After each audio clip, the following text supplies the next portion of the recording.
अस्सलामुअलैकुम। Of camera stories के एक न्यू एपिसोड के साथ मैं हूं Mazhar Malik. Thank you so much and love you so much आप लोगों के मोहब्बत भरे प्यार भरे फीडबैक का। सिर्फ इतना कहना चाहूँगा कि बहुत सारे लोग राज के बारे में जो मुझसे सवाल कर रहे हैं, तो मैं वेट कर रहा हूँ। मेरा जो लैपटॉप है वो इस वक्त मैंने मार्केट में दिया हुआ है, क्योंकि मैं, आपको पता है, अमेरिका में था तो वहाँ पे सॉफ्टवेयर का प्रॉब्लम आ रहा था, तो सिर्फ उसके वेट में हूँ। मेरा बैग शैग सब कुछ तैयार होकर रखा है। मेरी टीम के साथ डेली मुसलसल मेरा राब्ता है और वो बहुत ज़्यादा लोकेशन भी अरेंज कर चुकी है। मेरे कैमरामैन भी तैयार हैं, बैकअप टीम भी पूरी तैयार है। बस सिर्फ एक लैपटॉप का वेट है। जैसे ही मिलेगा आपको इंशाल्लाह बगैर किसी ब्रेक के जितने भी राज के एपिसोड हैं, जिस तरह आप पहले देखते थे, उसी तरह आपको इंशाल्लाह ताला देखने को मिलेंगे। और जब तक फिर वो राज नहीं है, फिर आप लोगों के लिए ऑफ कैमरा जो है ये भी मैं हफ्ते में 3 कर रहा हूँ, और आपके सवाल भी साथ साथ प्रोग्राम जारी है। सो आपके सवाल में भी अपनी सवाल भेजते रहिए। और स्टोरी तो मैं आपको, जो भी एक ऐसी स्टोरी जो मुझे लगेगी, मेरे दिल को अच्छी लगेगी, जिसको सुनने या पढ़ने के बाद मुझे लगेगा कि आपके लिए एक ज़बरदस्त स्टोरी है, इंशाल्लाह मैं उसको प्रोग्राम में शामिल करता रहूँगा। आज की एक सच्ची कहानी जो मुझे भेजी है, जिनका नाम है असद अली, ये इस वक्त ओमान मस्कत में हैं। बेसिकली इनका जो ताल्लुक़ है सरगोदा से आगे एक गांव है, चक कह लें, सरगोदा से आगे, जिसका नाम है जनूबी 98 जनूबी। और ये जो सच्ची कहानी उन्होंने मुझे भेजी है, ये इन्होंने अपने वाले साहब से यानी कि मुख्तलिफ़ शहरों के अंदर, कुछ मुख्तलिफ़ देहातों के अंदर एक कहानियाँ ऐसी मशहूर होती हैं जो नस्ल दर नस्ल चलती आ रही होती हैं। उस इलाके की वो बड़ी मशहूर और एक सच्ची कहानी होती है जो कभी भी भुलाई नहीं जा सकती। इसलिए लोग अपनी आने वाली नस्लों को सुनाते हैं। जब उन्होंने मुझे ये स्टोरीज भेजी तो मुझे बड़ी अच्छी लगी, सो मैंने सोचा ये सच्ची कहानी आज प्रोग्राम में शामिल करूं। कहानी है, नाम, लोकेशन, सब कुछ इसमें रियल है। जनूबी 98 जो सरगोदा से आगे एक गाँव है, इसके आगे एक और चक है, छोटा सा गांव है, जिसका नाम है जनूबी 102 जनूबी। उससे कोई तकरीबन 2-3 देहात छोड़ के एक जगह है जिसका नाम है पुल 111। ये आज भी लोकेशन अपनी जगह पे मौजूद है, कोई विजिट करना चाहे वहां पे जा सकता है। पुल 111 जो है, असल में वो एक पहाड़ों का सिलसिला है, जहां पे लोग पहाड़ों को काटते हैं, बड़े बड़े पत्थरों को काटते हैं, उनके बाद वहाँ पे मशीनरी लगी होती है, उनको छोटे छोटे पीसेस में किया जाता है, मज़ीद बारीक किया जाता है। रोड जो बनती हैं, जहाँ पे गाड़ियाँ चलती हैं, उनमें ये पत्थर इस्तेमाल होते हैं। तो एक बहुत बड़ा यूँ कह लीजिए एक सेटअप लगा होता है, मज़दूर वहाँ पे काम करते हैं और गाड़ियाँ उसको लोड कर करके रवाना होती है। पाकिस्तान के मुख्तलिफ़ जगहों के अंदर ऐसा सिस्टम सेटअप लगा हुआ है, जहाँ पे पहाड़ों को काटा जाता है और आगे ट्रकों के ज़रिए, गाड़ियों के ज़रिए उनको रवाना किया जाता है। ये जितनी में मैंने आपको लोकेशन बताई है, ये रियल लोकेशन है। आज भी सरगोदा से आगे चक 102 और उसके आगे पुल 111 मौजूद है। पुल 111 में जो पहाड़ था, वहां पे बहुत सारे लोग थे जो सुबह सुबह काम पे पहुंच जाते और दिन की रोशनी में वहां पे पत्थर काटते। ये उन दिनों की बात है जिन दिनों में मशीनरी इतनी ज़्यादा नहीं थी। पुरानी बात है, मोबाइल टेक्नोलॉजी, लैपटॉप, इंटरनेट, ये अभी कुछ भी नहीं था, सादा सा दौर था। बेलचों, और उन्होंने भी वो लिख के भेजा है, उसको उन्होंने कहा है कस्सी बोला है। वो जो पंजाबी बोलने वाले हैं वो उसको फ़ौरन समझ गए होंगे। और सराइकी में इसको हम कही कहते हैं। बेलचा तो होता है, लकड़ी का होता है, उसको पकड़ के इस तरह उससे उठाया जाता है। और वो जो कस्सी है, उसको मुझे क्या कहना चाहिए, आई डोंट नो, लकड़ी की बनी होती है, उसको दोनों हाथ से पकड़ के उसके आगे लोहा लगाता है, उससे ज़मीन खोदने का काम लिया जाता है। उन दौर के अंदर ये आलात थे जिससे वो पहाड़ों को काटते थे या जो करते। जिस शख्स की ये कहानी है वो एक नौजवान सा लड़का था, इंतहाई गरीब सा लड़का। उसका नाम आगे चल के तो मैं वही नाम उसका बताना चाहूँगा जो उस इलाके के लोगों ने उसका नाम रखा था, लेकिन यहाँ पे उसको हम राहील कह लेते हैं, फ़र्जी नाम एक, क्योंकि नाम उनको भी नहीं पता। उसका इलाका वालों ने नाम क्या रखा था वो मैं आपको आगे बताऊँगा। तो वो एक गरीब राहील लड़का सुबह से शाम तक अपनी मजदूरी करता और जो कुछ थोड़े बोते उसको पैसे मिलते वो उससे अपना गुजर बसर करता। उसका ख़ानदान, उसके माँ बाप, किसी को उसके बारे में कुछ नहीं पता था। सुबह वो काम करता और शाम को चला जाता। वहाँ पे बहुत सारे लोग ऐसे थे जो एक दूसरे को जानते थे और बहुत सारे ऐसे थे जो रोज़ तब्दील होते रहते थे। गुर्बत की वजह से लोग आते, मजदूरी करते और जो थक जाते, बर्दाश्त ना कर सकते, बड़ा सख्त काम होता है पहाड़ को काटना, पत्थरों को उठाना, वो चले जाते। तो आने जाने का सिलसिला रहता, तो लोग एक दूसरे के बारे में इतना पूछ गुछ नहीं करते थे। मुसलसल लोग इकट्ठे रह रहे हों तो पता होता है, तो लोगों का आना जाना था। बहुत सारे लोग एक दूसरे को नहीं जानते थे। राहील भी उनमें से नया नया आया और आके काम उसने वहाँ पे शुरू कर दिया। अंदाज़ा तो उसको हो गया था कि बहुत मुश्किल काम है, लेकिन उसको ये भी पता था मेरे अलावा और कोई हल नहीं है मेरे पास कि मैं इसके अलावा काम कर सकूं। वो उसको काम करता रहा। एक दिन काम करते करते शाम हो गई, सारे छुट्टी पे चले गए। वो थोड़ा सा एक्स्ट्रा काम करना चाह रहा था कि पैसे ज़रा ज़्यादा मिल लेंगे। थोड़े ही लोग थे, जो 3-4 लोग ही बच गए थे जो काम कर रहे थे। उनमें एक राहील भी शामिल था। वो बेलचा वो कहीं चलाते चलाते एकदम से उसके पाँव के ऊपर वो शिद्दत के साथ लगी, जिससे ये हुआ पाँव के अंदर से खून बहने लगा। एक गरीब शख्स के जब पाँव से खून बहे, पहली बात तो यह है कि वो शदीद परेशान हो जाता है। परेशान तो वो भी हो गया, साथ में पता नहीं वो किस मूड में था, क्या उसके दिमाग में चल रहा था, ये अल्लाह बेहतर जानता है। लेकिन अंदाज़ा लगाने वाले ये बताते हैं, स्टोरी सुनाने वाले, कि या तो उसने सोचा कि मैं देखूं मेरे जिस्म में कितना खून निकलता है, क्या वाकई मैं तो एक गरीब शख्स, मेरे अंदर भी खून है, या उसके दिल में क्या समाई अल्लाह जाने के। उसने अपने पाँव को एक बर्तन जो वहाँ पे पड़ा हुआ था पुराना सा, उसके अंदर पाँव को इस तरीके रख दिया कि मेरा खून ही जमा हो जाए इसमें। शायद वो अपने उस खून को देखना चाहता था या क्या करना चाहता था, किसी को समझ ना आई। जो 2-3 और लोग काम कर रहे थे उसके साथ, उन्होंने मशवरा भी दिया, इसको रोक लो, क्या कर रहे हो, लेकिन उसने तवज्जो नहीं दी और उसको पाँव उस बर्तन के अंदर रख के बैठा रहा। अब जो देखने वाली आंखें थी वो अपने कामों में मसरूफ़ हो गई, यहाँ तक कि वो अपना काम करके चले गए। और जब खून निकल के बंद हो गया तो वो इतना ज़्यादा जमा हो गया कि वो ख़ुद भी परेशान हो गया। अब पहली बात जो उसके दिमाग में आई वो ये थी, मैं एक गरीब सा शख्स हूँ, पहले ही रोटी बड़ी मुश्किल से मिलती है, गुजारा करता हूँ, इतना मेरा खून ज़ाया हुआ है, कितने साल लगे होंगे इस खून को बनने में, और एक लम्हे में ये खून ज़ाया हो गया। मुझे तो दोबारा ये खून बनाते बनाते भी बड़ा टाइम लग जाएगा, तो मुझे क्या करना चाहिए। उसने इर्द गिर्द देखा, कोई भी नहीं। वो अकेला पहाड़ों के बीच में बैठा हुआ था। रात शुरू हो चुकी थी, साया फैलना शुरू हो गया था, अंधेरा फैलना, गुप अंधेरा होना शुरू हो गया था। उसने देखा उसको देखने वाला कोई नहीं है। उसने खामोशी से वो बर्तन उठाया, अपने मुंह के करीब लेके आया, आंखें बंद की और उसने उस खून को पीना शुरू कर दिया जो उसके पाँव में से निकला था, यहां तक कि वो सारा खून पी गया। शायद उनमें से कोई एक शख्स था जो दूर था, वो भी शायद जा रहा था, क्या उसने भी इस हरकत को नोट किया कि वो गरीब, वो राहील, जिसको वो नाम नहीं जानता था लेकिन इतना ज़रूर जानता था ये भी हमारी तरह यहाँ पे एक मज़दूर है, उस खून को जिसको थोड़ी देर पहले वो खुद बैठा जमा कर रहा था, अब वो आहिस्ता आहिस्ता पी रहा था, यहाँ तक कि वो सारा खून पी गया। वो शायद उसके करीब भी आया और उसको मशवरा भी दिया कि ये बहुत गलत किया है, तुम्हारी तबीयत ख़राब हो जाएगी, या जिस तरह का एक मशवरा दिया जाता है। उसने कहा कुछ नहीं होता, हम गरीबों का यही खून ही तो होता है, ये भी ज़ाय हो जाता तो ये दोबारा खून मेरे अंदर कहाँ से आता, कौन मुझे खून देता, या मेरे पास इतने पैसे नहीं है कि मैं कोई अच्छी खुराक खा के खून पैदा कर सकता। बात आई गई हो गई, उसकी तबीयत ख़राब हुई या नहीं हुई किसी को भी पता नहीं लगा। वो भी अगले दिन अपनी नौकरी पे, उस मजदूरी पे पहुंच गया। बेलचा उठाया और उसने उसी तरीके काम करना शुरू कर दिया।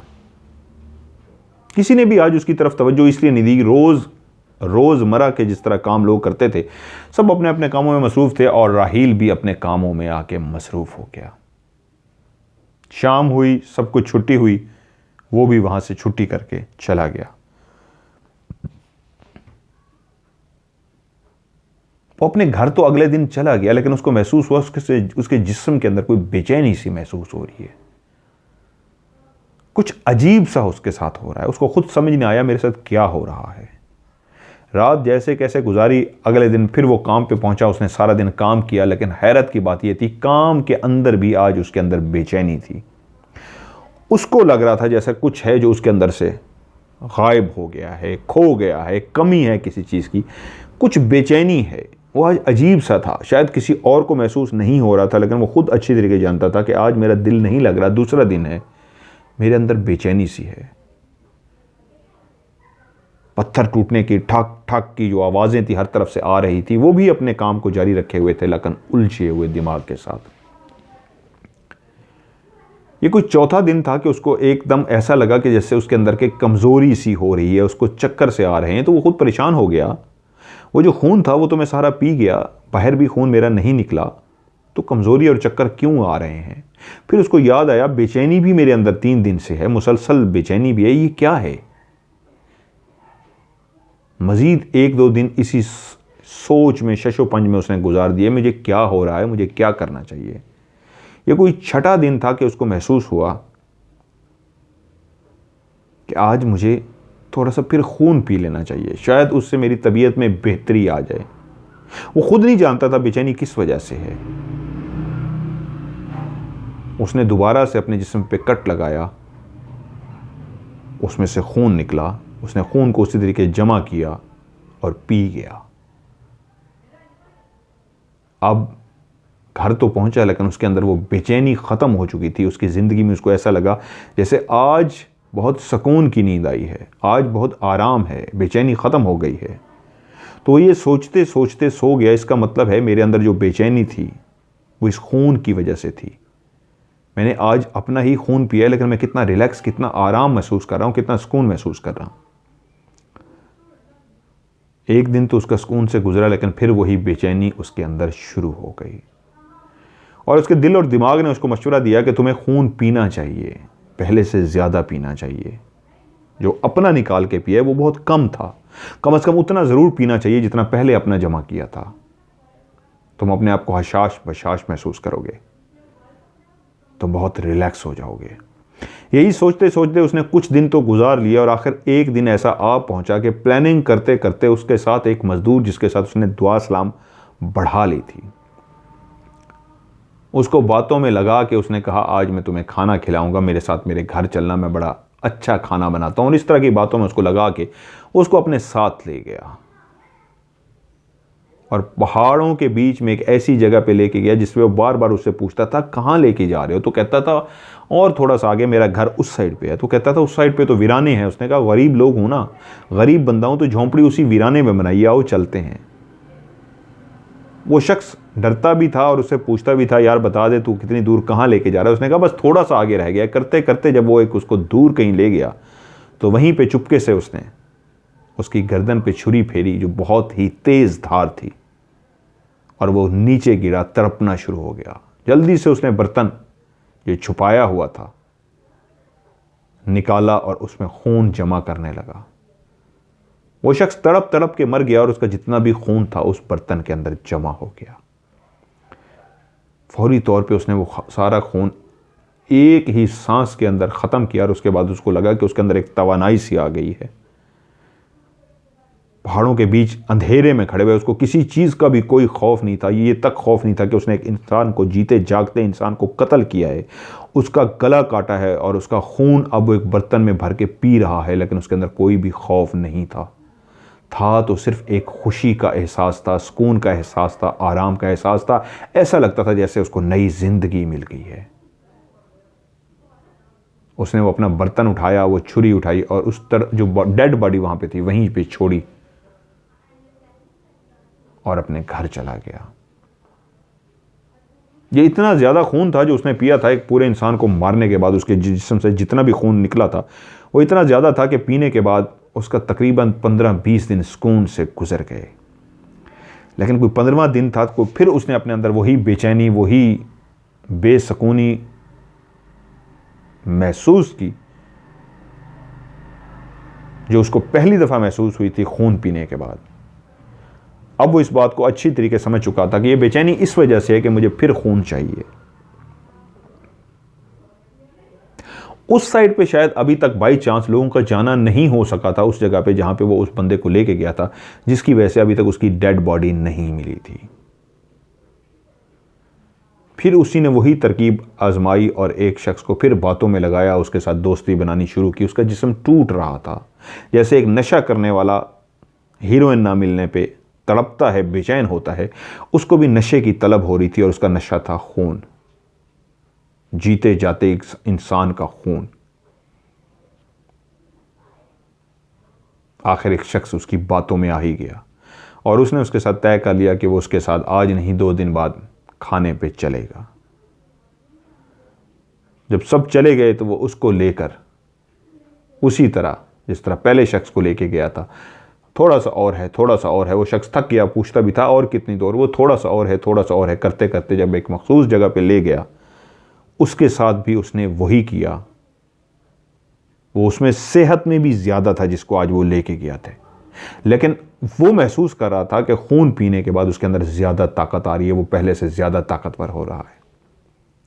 तो उस शख्स ने बहुत कोशिश की, जब उसका गला काटने की कोशिश कर रहा था बिठा के रास्ते में जाते हुए, उसने पीछे से कोशिश की, तो उस शख्स ने अपने आप को बहुत बचाने की कोशिश की, यहाँ तक कि हाथापाई वाली कंडीशन भी आई कि उसने धक्के दिए, इसके जिस्म पे नाखून भी लगे उस शख्स के, बड़ी छुड़वाने की कोशिश की, लेकिन इसके अंदर शायद एक शक्ति, एक ताकत सी आगे थी कि उसने उसका गला काट ही लिया।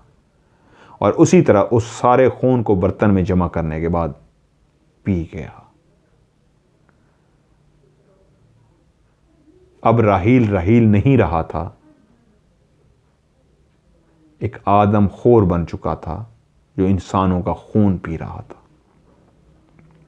दूसरा मजदूर भी जब वहां से गायब हुआ तो बहुत सारे लोग, जिस तरह मैंने शुरू में कहा, आते थे और बगैर बताए चले जाते थे। रात को उनको उनके पैसे मिल जाते थे, महीने या हफ्ते वाला सिस्टम नहीं था। जो सुबह सारा दिन काम करता, शाम के टाइम पे उनको दिहाड़ी, उनके पैसे जो बनते थे उनको दे दिए जाते। तो कुछ लोग अगले दिन आ जाते और जो नहीं आता था तो वो समझ जाते थे कि वो छोड़ गया है, क्योंकि वो काम बहुत सख्त था। अब उसका सिलसिला चल पड़ा, कोई भी उस तरफ नहीं जा रहा था जिस तरफ वो इंसानों को लेके जाता और उनका कत्ल कर रहा था। और अगर कोई नहीं आता था तो लोग समझ जाते थे वो काम छोड़ गया। वो एक हरकत जरूर कर रहा था कि वहां के जो मकामी लोग थे उनमें से किसी को भी दोस्ती नहीं बनाता था, उनको साथ नहीं लेके जाता था। इतना जरूर जानता था कि मकामी लोगों के साथ ऐसा किया तो उनके पीछे घर वाले आ जाएंगे। जो दूर कहीं से मजदूरी करने के लिए आते थे वो उनसे हाल हवाल करता, और कोई बताता कि मैं फलां शहर से दूर से आया हूं, तो वो समझ जाता इसके तो पीछे भी कोई नहीं आएगा, उसको लेके जाता। काफी अरसा वो इसी तरह वहां पे खून पीता रहा, लेकिन आखिर किसी न किसी दिन ये राज खुलना ही था। और एक दिन एक शख्स का उसी तरफ से गुजर हो ही गया तो उसने वहां पे डेड बॉडीज को देखा, जो बहुत ज्यादा तादाद में थी और थोड़े थोड़े फासले पे पड़ी हुई थी। उनकी गर्दनें कटी हुई थी, और हैरत की बात यह थी कि उनकी गर्दन कटे होने के बावजूद खून का निशान तक नहीं था। कुछ कतरे जरूर थे, लेकिन उसके अलावा ज्यादा जिस तरह खून होना चाहिए था, गर्दन काटी गई थी, ऐसा नहीं था। उस शख्स का देखना था कि यह खबर आग की तरह पूरे उस छोटे से गांव के अंदर, जो पुल 111 था, वहां पे फैल गई। हर शख्स के अंदर एक खौफ सा आ गया। वो समझना शुरू हो गए कोई जानवर है, कोई आदमखोर है, कोई है जो इंसानों का गला काट रहा है, उसका खून पी रहा है। अब राहील शिकार की तलाश में तो पहले की तरह अब भी था, लेकिन अब वो भी बहुत अलर्ट हुआ था। लेकिन उसके अंदर ताकत भी इतनी आ चुकी थी और वो इतना नशे में मस्त हो चुका था, अब उसको किसी का खौफ नहीं रहा था।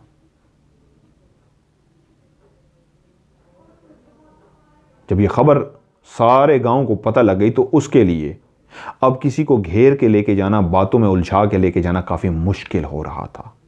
अब इतना ये काम आसान नहीं था। उसने फैसला किया मुझे अब ये जगह छोड़ देनी चाहिए। पुल 111 जिस जगह पे वो काम कर रहा था, उस जगह को उसने खुदाफिज किया और वहां से वो चलता हुआ पहुंचा 102 जनूबी में। 102 जनूबी जो था वो भी पहाड़ों से भरा हुआ था, वहां पे भी बहुत ज्यादा पहाड़ थे। वहां पे पहुंचकर उसने अपने लिए एक गार का इंतखाब किया। वो गार आज भी वहां पे मौजूद है।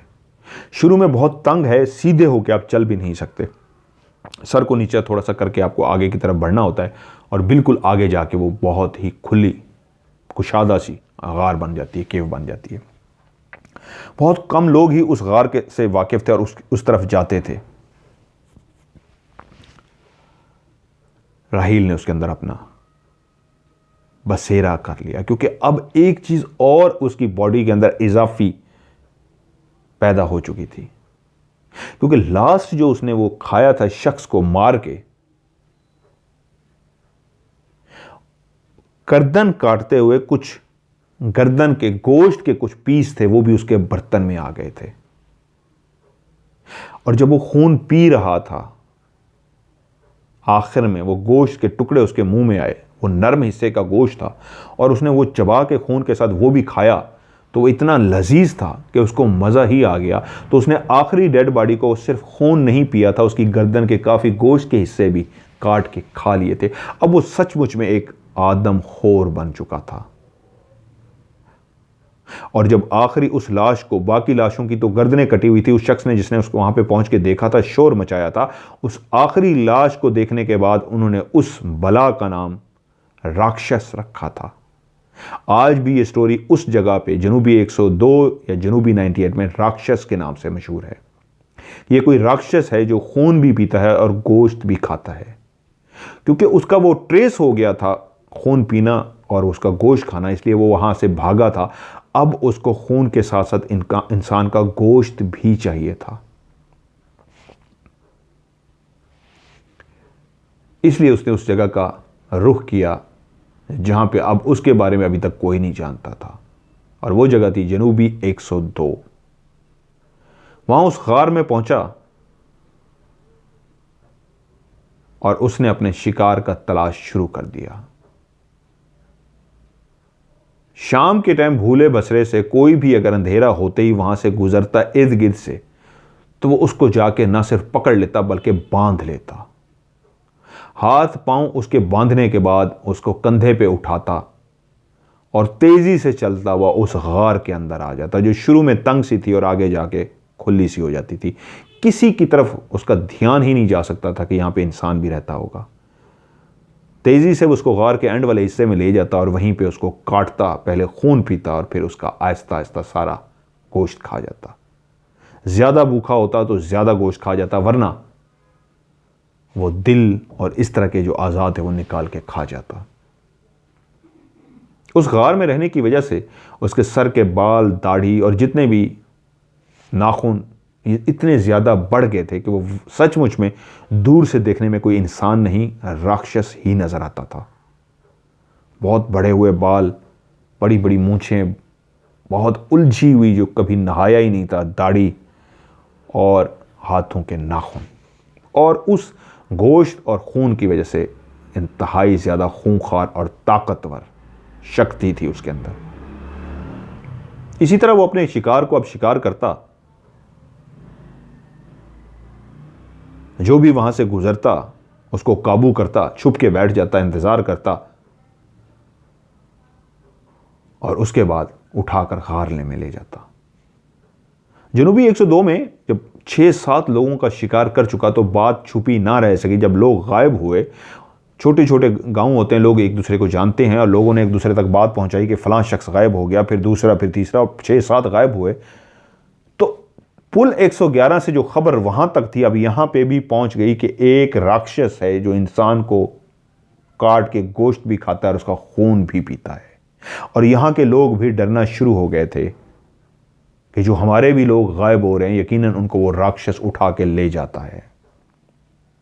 लेकिन हैरान इस बात पे थे कि वो गायब कहां हो जाते हैं। अगर वो उनको खा भी लेता है तो पुल 111 पे तो उनकी हड्डियां भी मिल गई थी, बाकी कटा हुआ जिस्म भी मिल गया था। ये जो गायब हो रहे थे, इनका तो मिल ही कुछ नहीं रहा था। वो वहीं उस गार के पिछले हिस्से में खून पीने के बाद गोश्त खाता रहता, और जो सिर्फ हड्डियां रह जाती वहीं फेंक देता, क्योंकि वो ज्यादा निकलता नहीं था। जिस वक्त उसने शिकार करना होता था उस दिन वो निकलता, शिकार करके लाता, और जब तक उसके पास जरूरत होती वो उस गोश्त को और खाता, खून पीता, और ज्यादा टाइम सोता रहता था। साथ ही कहीं पानी था, यकीनन सी बात है वो अपने लिए एक ज़रूरत है, ज़िंदगी की चीज़ में से अहम चीज़ पानी है, वो अपने लिए पानी ले आता, लेकिन ज़्यादा शौक से जो चीज़ पीता था वो खून था, इंसान का गोश्त था। हर तरफ ये बात ना सिर्फ फैल चुकी थी बल्कि हर तरफ खौफ भी फैल चुका था। हर शख्स डरा हुआ था उस राक्षस की वजह से जो लोगों को उठा के ले जाता था। अब लोगों ने शाम के टाइम पे निकलना बंद कर दिया। दिन को तो यकीनन सी बात है रोज़ मामूलात के होते हैं, इंसानों को बाहर निकलना ही पड़ता है, सब निकलते, लेकिन जैसे ही शाम शुरू होती लोग घरों में रहते, बाहर मत निकलते, कहीं राक्षस उठा के ना ले जाए। भूला बसरा जो दूर कहीं से आया, मुसाफिर गुजरता हुआ, राह भूला हुआ, या जो भी बहुत सारे लोग जो दूर कहीं से भी आते थे, गलती से भी वहीं से गुजरता तो वो खा लेता। लेकिन जब खबर ज़्यादा फैल गई और गांव वाले डर गए और उस गार जहां उसकी रिहाइश थी और वो एक उसके करीब एक जो रास्ता था गुजरने के लिए, उस रास्ते से भी लोगों ने शाम के टाइम में गुजरना बंद कर दिया। अगर कोई गुजरता था तो दिन की रोशनी में। जब एक दो दफ़ा वो शिकार करने गया और शाम के टाइम पे वो कोई नहीं गुजरा, तो अब उसने दिन की रोशनी में, यानी दिन नहीं शाम होने वाली होती थी, तो वहाँ छुप के बैठ जाता और शाम को उसको कोई नज़र आता तो उसको उठा के ले आता और उसी तरह अपनी खुराक बनाता वो राक्षस। उन्हीं दिनों में वहीं गांव के अंदर पहले सिस्टम ये होता था कि जब शादी वगैरह होती थी तो ये कार्ड जो छपवाए जाते हैं आज के दौर में, बहुत सारे लोग जो बाहर बैठे हैं उनको इस बात का नहीं पता होगा, पाकिस्तान और इंडिया अफगानिस्तान इन मुल्कों में रहने वाले लोगों को तो पता होगा। कार्ड के ज़रिए कल्चर जो है आज है, आजकल तो खैर वैसे SMS या व्हाट्सअप किए जाते हैं, उस वक्त कार्ड्स होते थे। कार्ड से पहले जो एक था, एक नाई होता था। पिंड, देहात, विलेज, उनके अंदर जो नाई होता था उसका एक बॉक्स होता था जिसमें उसका सारा शेव का सामान होता था, कटिंग का, हेयर कट का उसका सारा सामान होता था। वो चलता फिरता एक हेयर सैलून होता था, मॉडर्न जिसको हेयर सैलून बोलते हैं। वो असल में नाई कटिंग भी करता था और जब किसी की शादी ब्याह होती थी तो पैगाम रसाई का काम उसी से लिया जाता, उसके ज़िम्मे लगाया जाता। वो जाता दूर दराज जगहों पे भी जाता, उस गांव के अंदर भी जाता और हर जगह पे जाके पैगाम दे के आता कि फ़लाँ तारीख को फ़लाँ साहब की शादी है, वलीमा है, रुखसती है, ये सारी डिटेल वो खुद से बता के आता। ये मैंने भी अपनी ज़िंदगी में देखे हैं। और तमाम शादियां उसी नाई के ज़रिए पैगाम भिजवा कर शादियां की जाती। तारीख शादी की अगर मिसाल के तौर पे 15 तारीख है तो 10 दिन पहले से उसके ज़िम्मे ये काम लग जाता कि जाओ सबको बता के आओ, और उसको एड्रेस दे दिए जाते, अते पते उसको ऑलरेडी पता होते थे। वो एक ऐसा शख्स होता था जो सबके घरों को, दूर दराज देहातों तक को भी जानता था। वो जाता और पैगाम देकर आता। डर उसके अंदर भी था, खौफजदा वो भी था, पता उसको भी लग चुका था कि एक राक्षस है जो खाना इंसान को उठाकर ले जाता है, फिर उसके बाद इंसान का पता नहीं लगता। नाई को जिम्मे लगाया गया कि आप जाओ फलां देहात के अंदर ये वाला पैगाम दे के आओ। उसने कहा ठीक है, इस देहात के जितने भी पहले लोग हैं पहले मैं इन सबको दूंगा, जब ये ख़त्म हो जाएंगे तो फिर मैं नेक्स्ट देहात के अंदर जाऊंगा। उसी ने चक्स 102 के अंदर जितने भी शादी के, उसको सराइकी में कहते हैं कांढा, उस देहात में जितने भी लोग थे उनके घरों में उसने जाना शुरू कर दिया और उनको शादी के बारे में बताना शुरू कर दिया। उधर गार में राक्षस बाहर निकला, उसको शदीद भूख लग चुकी थी, खाने के लिए उसके पास कुछ नहीं बचा था। उसको अब एक और ताज़ा खून की ज़रूरत थी और शक्ल से वो वहशी हो चुका था, उलझी हुई, गर्द से भरी हुई, क्योंकि ज़मीन पे वो सोता था। दाढ़ी जो बहुत ही उलझी हुई, गर्द से भरी हुई थी और बहुत ही बुरे तरीके सर के बाल जो कई साल हो गए थे बगैर नहाए हुए, और जो खून और गोश्त खाता था उसके अंदर से भी एक जानवर की सी स्मेल आनी शुरू हो गई थी। दिन के टाइम 2-3 बजे वो बाहर निकला, बहुत भूखा था। उसके दो ही काम थे, खाना और सोना। वो बाहर निकला शिकार की तलाश में और उस रास्ते से जहां से लोग गुजरते थे एक चोटी पे जाके छुप के बैठ गया। दूर से उसने देखा एक शख्स आ रहा है। वो बिल्कुल अपने शिकार पे हमला करने के लिए तैयार हो गया, लेकिन उसने देखा जो वो शख्स है बहुत अलर्ट है, आगे पीछे लेफ्ट राइट इस तरह देख रहा है जैसे बहुत घबराया हुआ है, और उसको उस राक्षस का पता है। तो वो समझ गया ये बहुत फुर्तीला भी है और इर्द गिर्द देख भी रहा है, लेकिन वो बहुत भूखा था। वो जैसे उसके करीब पहुंचा तो राक्षस छुपी हुई जगह से बाहर निकला, और जैसे ही वो सीधा खड़ा हुआ तो वो शख्स क्योंकि चौंकना हुआ था, इर्द गिर्द देख रहा था, उसने दूर से ही राक्षस को देख लिया। उसकी जैसे ही उस राक्षस पे निगाह पड़ी जो दूर से किसी जानवर से कम नहीं था, जिसकी इतनी बड़ी हुई दाढ़ी इतने उलझे हुए सर के बाल और रंग काला स्याह हो चुका था, जो वाकई कोई एक जिन या भूत या एक राक्षस नजर आ रहा था। उसने उसको देखते ही दौड़ लगा दी, लेकिन वो भूखा था राक्षस, उसी ने भी उसके पीछे दौड़ना शुरू कर दिया। वो चीखता जाता था बचाओ बचाओ, लेकिन वहां पे उसको बचाने वाला कोई नहीं था। यहां तक कि राक्षस दौड़ते हुए उसके करीब पहुंचा और उसने उसको दबोच लिया। वो शख्स फुर्तीला भी था और अलर्ट भी था, लेकिन वो जितना भी फुर्तीला था एक जानवर के आगे बेबस हो गया। उसने बहुत कोशिश की बचने की, लेकिन वो जो भूखा राक्षस था वो हंस रहा था। उसने उसको दबोचा और ऊंचा ऊंचा हंसना शुरू कर दिया, तंजिया, जैसे उसको कह रहा बुलाओ, बचाने की जो आवाजें निकाल रहे हो बुलाओ, किसको बुलाते हो, कौन तुम्हें बचाने आता है। और उसने उसको फिर रस्सी से हाथ और पांव बांधे और उठा के अपने कंधे पे डाला और हंसता हुआ, खुश होता हुआ गार की तरफ रवाना हुआ। सीधा गार के अंदर लेके गया और छुरी से उसका गला काटा। अब तो उसके दांत ही इतने तेज हो चुके थे कि अब वो सीधा गर्दन के ऊपर दांत ही रखता था और खून पी जाता था, और उसके बाद नोच नोच के गोश्त खाता था। उसने उसका खून पिया और अब उसको पता था कि कुछ दिनों के लिए जो गोश्त है मेरी खुराक काफ़ी है, क्योंकि वो गार से निकलता नहीं था, तो इसलिए सिर्फ खून और गोश्त ही उसकी खुराक थी, या सिर्फ पानी। उसने खून पिया और आराम से सो गया। कुछ दिनों के खाने का बंदोबस्त हो गया। उधर वो जो नाई था वो सारे देहात को जब शादी के बारे में बता चुका, तो अब उसने दूसरे गांव जाना था बताने के लिए। तो उसने फैसला किया हालात ठीक नहीं है, राक्षस फिरता है, तो मुझे जल्दी निकलना चाहिए। और दिन की रोशनी में ही वहां से रवाना हुआ। उधर राक्षस जो 2 दिन की नींद पूरी कर चुका था, उसको प्यास लगी और पानी खत्म हो चुका था। उसने अपना बर्तन उठाया, इतनी शदीद उसको प्यास लगी हुई थी, उसने कहा मैं पानी भर के आऊं। वो पानी भरने के लिए वो नीचे उतरा। जब नाई अपने घर से रवाना होने लगा तो उसका एक छोटा सा कुत्ता था, डॉग, वो डॉगी भी उसके पीछे आने लगा। तो उसने उसको 2-3 दफा भगाने की कोशिश की कि डॉगी वापस चला जाए, लेकिन डॉगी वापस नहीं गया। आखिरी दफा फिर उसने उसको भगाने की कोशिश की तो डॉगी वापस चला गया। तो उसने देखा अब डॉगी नहीं है, तो नाई चल पड़ा। लेकिन शायद वो इस बात से नावाकिफ था कि डॉगी अभी भी फासला रख के उसके पीछे आ रहा था। कुत्ते को एक उनसियत होती है, मोहब्बत होती है अपने मालिक से, तो वो कुत्ता आहिस्ता आहिस्ता चलता हुआ दूर से उसके पीछे जाने लगा। नाई क्योंकि दिन की रोशनी में जा रहा था, इसलिए उसको डर नहीं था उस राक्षस का। शाम के टाइम अमूमन डर होता था।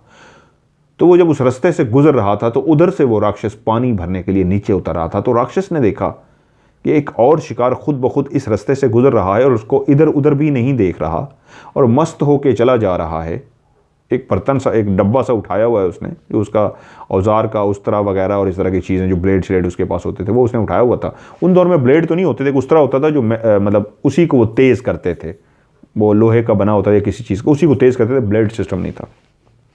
उसने देखा एक बॉक्स उठाया हुआ है, तो उसके जहन में आया कि क्यों ना एक शिकार सामने आ ही गया है, और क्योंकि वो निकलता तो सिर्फ शिकार के लिए था, मैं पानी के लिए निकला हूं, क्यों ना इसको भी साथ में पकड़ ही लूं, क्योंकि वो पानी भर चुका था। और ये टाइमिंग ऐसी बनी कि राक्षस ने पानी भरा और जैसे वापसी की राह जाने लगा गार की तरफ, तो इधर से वो नाई आ रहा था। तो उसके दिल में आया शिकार तो पास आ ही गया, कुछ दिनों बाद भूख तो लगनी है, बांध दूंगा इसको, कुछ दिनों बाद इसको मार के खा लूंगा। तो फौरन नाई के पास पहुंचा और जाते ही उसने नाई को दबोच लिया। इस तरह बांधा कि वो जो उसका औजार, उसके बगल के अंदर वो सामान था, वो भी वहीं रहा, और उसने उसके हाथ इस तरह दोनों बांध दिए, पांव बांधे, और उसने उसको उठा के कंधे पे डाला, दूसरे हाथ में बर्तन पकड़ा और सीधा गार की तरफ चल पड़ा। गार में जाके उसने नाई को एक साइड पे फेंका, पानी आराम से जो पी ही चुका था और बाकी वो भर चुका था, पानी उसने साइड पे रखा और सो गया गहरी नींद, क्योंकि वो सिर्फ प्यास की वजह से जागा था। अब उसने सोना ही था 2-3 दिन। वो जो कुत्ता फासला रख के पीछे आ रहा था, उसने देखा कि एक शख्स उसके मालिक को दबोच रहा है। छोटा सा था वो कद में, बड़ा कुत्ता नहीं था, छोटे वाला कुत्ता था, और इस तरह लेके जा रहा है। तो वो भी पीछे पीछे गया, फासला उसी तरीके रख के, यहां तक कि जब वो सो गया तो वो भी चुपके से, क्योंकि उसने फासला रखा हुआ था और आहिस्ता आहिस्ता वो कुत्ता जा रहा था, तो वो जो भी चलता हुआ उस गार के अंदर आहिस्ता आहिस्ता से डरते डरते वो कुत्ता गया, क्योंकि मालिक उसका अंदर गया था, बंधा हुआ गया था। तो उसने देखा वो राक्षस बंधा सोया पड़ा है, खराटे मार रहा है, गहरी नींद सोया हुआ है, और वो जो नाई है वो बिल्कुल सामने बंधा हुआ था और उसने अपने कुत्ते को दूर से देख लिया। तो उसने आहिस्ता आहिस्ता आवाज़ निकाल के कुत्ते को, अपनी गर्दन तो वो हिला ही सकता था, हाथ पांव उसके बंधे हुए थे, उसने उसको इशारा किया और कुत्ता चुपके से आहिस्ता से उस नाई के पास पहुंच गया। उसने उसको इस तरह इशारा किया जिस तरह उसको समझाने की कोशिश कर रहा हो कि ये रस्सी को काटो किसी तरीके, और वो कुत्ते को इतना समझाने में हो ही गया कि समझा पाया कि कुत्ते ने उसकी रस्सी को काटना शुरू कर दिया, यहां तक कि वो रस्सी कट गई। क्योंकि उस राक्षस को पता था किसने आना है, वो इसलिए गहरी नींद सो रहा था। यहां तक कि उस नाई के हाथ पांव खुल गए, कुत्ते ने काट दिए। फौरी तौर पे जैसे ही उसके हाथ पांव खुले, कटे, तो वो उसने अपना बॉक्स खोला और उसके अंदर से उसने वो तेज धार जो उसका ब्लेड था, उस तरह था, वो निकाला और आहिस्ता से चलता हुआ उस राक्षस के करीब गया और उसने उसकी गर्दन पे रख के इतनी तेजी से, एक नाई था, उसको पता था ये कैसे इस औजार को यूज करते हैं, इस गैजेट्स को, उसने तेजी के साथ उसकी गर्दन को इस तरीके काटना शुरू कर दिया कि उसको हिलने का मौका ना मिले, क्योंकि वो जानता था वो बहुत ताकतवर है, ऊपर से राक्षस भी है, क्योंकि उसको उसी वक्त पता लग गया था जब उसको पकड़ रहा था कि ये तो वही राक्षस है। उसके सामने आया था तो उसका सांस सूख गया था कि ये तो वही राक्षस है, इसलिए उसने कुछ किया ही नहीं। उसका खौफ से वैसे ही जान निकल गई, वो गिर पड़ा था। उसने तेजी के साथ उसकी गर्दन को इतना तेजी के साथ काटा, वो इतना तेज धार वो आला था कि उसकी गर्दन ही उसने पूरी दोनों हाथों से पकड़ के वो काटता रहा, यहां तक कि उसकी गर्दन अलग एक हड्डी तक पहुंच गई जो कट नहीं सकती थी, लेकिन उसने पूरी गर्दन उसकी काट दी और तेजी के साथ खून बाहर निकलने लगा, जो अजीबो गरीब कलर का खून था, रेड कलर का ब्लड नहीं था, शायद वो ब्लैक हो चुका था उसके पी पी के। उसको संभलने का राक्षस को मौका ही नहीं मिला और नाई ने उसको मार दिया और उसके बाद तेजी के साथ वो वहां से भागा, कुत्ता भी उसके पीछे पीछे, और वापस अपने गांव गया और जाके उसने सबको बताया कि ये मेरे साथ हुआ है। तो लोगों ने उस वक्त जो कुछ उनके पास औजार थे, हथियार थे, जो कुछ भी लड़ने के लिए था, लोग इकट्ठे हुए और फौरी तौर पे जितने भी नौजवान थे सब ने अपने अपने हाथों में औजार पकड़े उस राक्षस को मारने के लिए कि अगर जिंदा है तो उसको मारा जाए। भागकर उस गार में पहुंचे तो पता लगा नहीं, वो मर चुका है, क्योंकि उनके दिमाग में ये था जो इतना राक्षस है, खून पीता है और इस तरह करता है, बंदे गायब करके ले जाता है, तो कहीं ऐसा ना हो वो दोबारा से जिंदा हो जाए। मासूम लोग थे, मासूमियत थी, तो वो गए तो वो मर चुका था, लेकिन इस खौफ से कहीं ये दोबारा ही जिंदा ना हो जाए, उन्होंने उसकी डेड बॉडी को उठा के बाकायदा आग लगा दी कि जल के वो बिल्कुल राख बन गया। उनके अंदर खौफ था कि दोबारा जिंदा ना हो जाए। अब उस गांव के अंदर दूर दूर तक खबर फैल गई कि वो जो राक्षस था मारा गया, और लोग जब उस राक्षस को वहां से उठा रहे थे तो हड्डियों का ढेर देख के सब हैरान रह गए कि जिनके प्यारे गायब हुए थे वो यकीनन रो रहे थे धाड़े मार के कि वहीं ये जो हड्डियां पड़ी हैं, इन हड्डियों में से कोई हड्डी उनके प्यारों की थी। वो जो ढांचे पड़े थे, उन प्यारों के ढांचे पड़े थे, कोई पहचान अगर रहा था, कोई टुकड़ा किसी का रह गया था जिस्म पे, कपड़ों का या किसी चीज़ का, उससे पहचान पा रहा था। बहुत से तो हड्डियाँ ऐसी थी कोई पहचान ही नहीं सकता था ये कौन है। काफ़ी अरसे तक वहाँ पे उस राक्षस का खौफ रहा, लेकिन फिर सबको जब यकीन आ गया कि अब राक्षस मर चुका है और दोबारा कभी कोई वाक़या नहीं हुआ, तो उस 102 जनूबी और जनूबी 98 पुल 111 या उसके इर्द गिर्द जितने भी सरगोदा के इर्द गिर्द इलाके थे, वहाँ की एक मशहूर खौफनाक सच्ची कहानी बन गई उस राक्षस की। आज भी वहाँ के जो बुज़ुर्ग हैं इस कहानी को याद करते हैं तो डर जाते हैं और अपने बच्चे को सुनाते हैं कि यहाँ पे एक राक्षस रहता था जो इंसानों का खून पीता था, जो अब इस दुनिया में नहीं रहा।